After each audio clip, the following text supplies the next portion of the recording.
Again, that's Esther chapter 4, verses 13 and 14. And Mordecai told them to answer, Esther, do not think in your heart that you will escape the king's palace any more than all the other Jews. For if you remain completely silent at this time, relief and deliverance will arise for the Jews from another place, but you and your father's house will perish. Yet we know whether you have come to the kingdom for such a time as this. And my topic today is your assignment has not changed. Your assignment has not changed. Many of us know the story of Esther. She was one of the great heroines in the Old Testament. She was born Hadassah, a Jewish girl who was orphaned after the death of her parents. She was displaced from her home. She was sent to a foreign land, which was the land of Persia, to be adopted by her cousin Mordecai. Mordecai raised Esther as his own. He poured into her the things of God. He helped her to become a lovely and beautiful young woman, as Esther chapter 2 and 7 says she was. This topic of scripture, for me, is always discussed from a viewpoint of Esther being a heroine. But it never really touches on the trauma that she faced before she arrived there. Children deal with trauma in a different way than adults do. It can impact them mentally. It can impact their self-esteem. It can cause them to have PTSD. Like, they really deal differently with death. This story touches my heart because I, too, was an orphan. I lost my parents very young, but not dealing with that emotional trauma caused me to bring those things into my adult life. So I became a single parent early. By the time I turned 19, I had 2 children. I can remember times when I was a young girl being on the corner with my mom, hustling. See, you see me now, but people don't realize where I've come from. I look at my 29-year-old daughter and say I did pretty good with the resources that I had. Just as Esther had things to overcome, trauma to overcome, trials to overcome, things that she had to deal with, so do many of us. Esther took the place of Queen Vashti, but she was only able to do that because favor was on her life.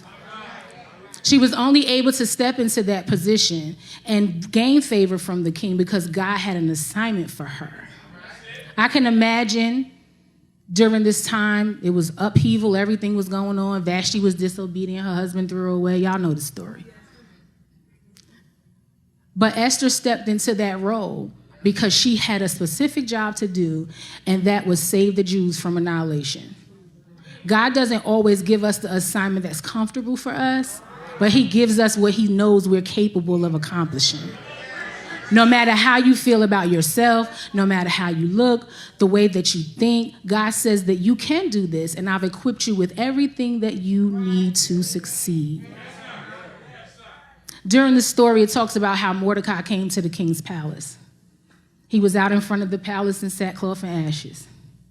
Somebody got news to Esther. He sent a message. Little cuz, I need y'all help.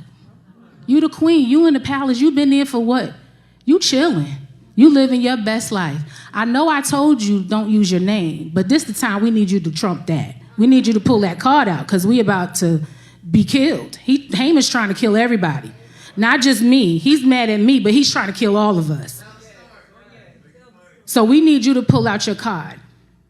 Esther immediately became concerned because if you know anything about that time, you can't go before the king unless you've been summoned. That could get you killed. So in her mind, she's saying, he didn't call me. I can't go before him. He hasn't called me in the last 30 days. So Haman said to her, if you don't, the Jews are going to come out from another way, but you and your father's house will perish. So the fact that I've adopted you won't matter. Your real bloodline is no longer going to be if you don't come to do what you were assigned to do. You might be fearful, but your assignment has not changed.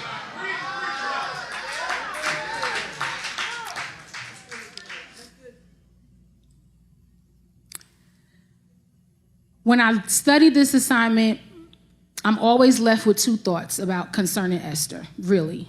Has she healed from the past experiences? And what were her thoughts that she had toward herself? Again, the story of Esther speaks to me because our lives are so similar. We were here yesterday, and Pastor Cedric, of course, does a wonderful job with teaching us. And I just kept saying, God, I'm so nervous. I don't want to get before the people. You know I don't like this, the lights, the people, everybody going to be looking at me. And he said, Journey, you came to North Carolina as Kier, same as Esther was born Hadassah. You came here, you changed your name, you got a new life, but your assignment has not changed. The things that I've told you to do, just because you're no longer in New Jersey, it does not stop what you've been assigned to do.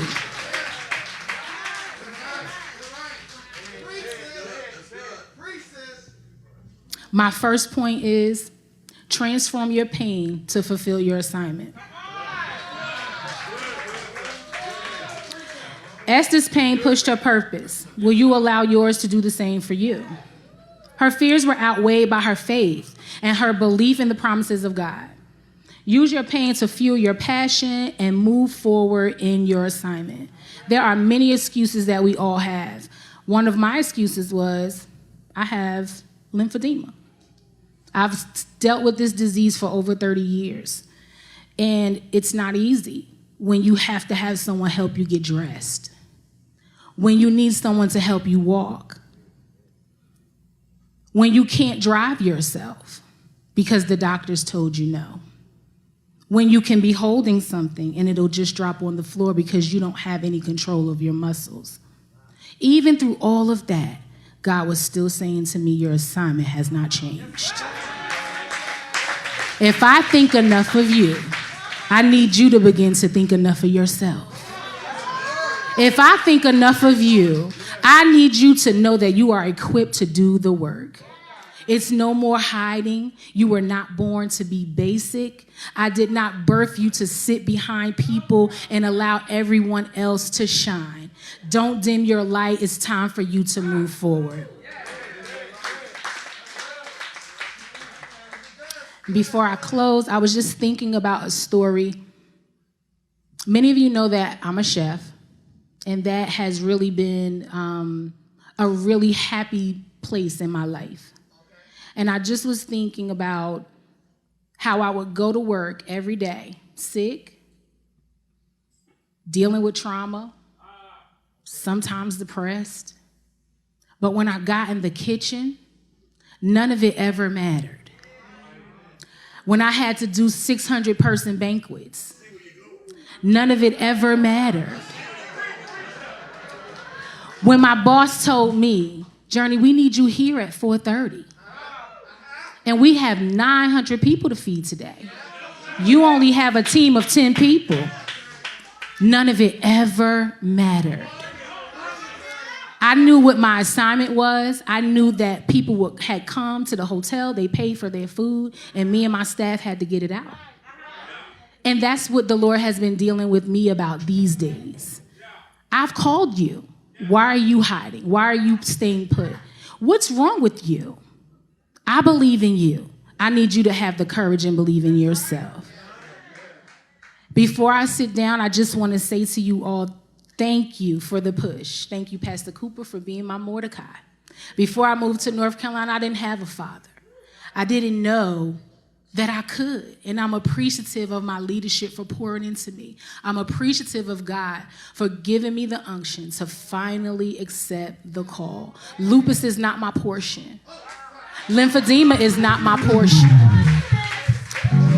Just telling you, it wasn't until I accepted the call of God on my life that I was able to get the treatment I needed. I remember prior to me talking with Pastor Cooper, I had gone to the doctor, and she literally said to me, I don't even know how you're walking around.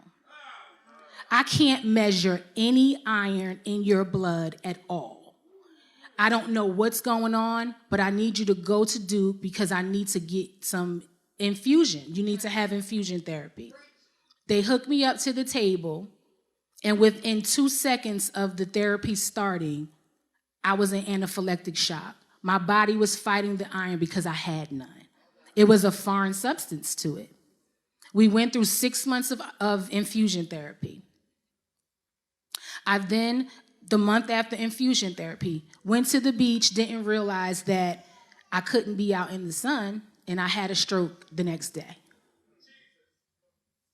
My assignment still hadn't changed.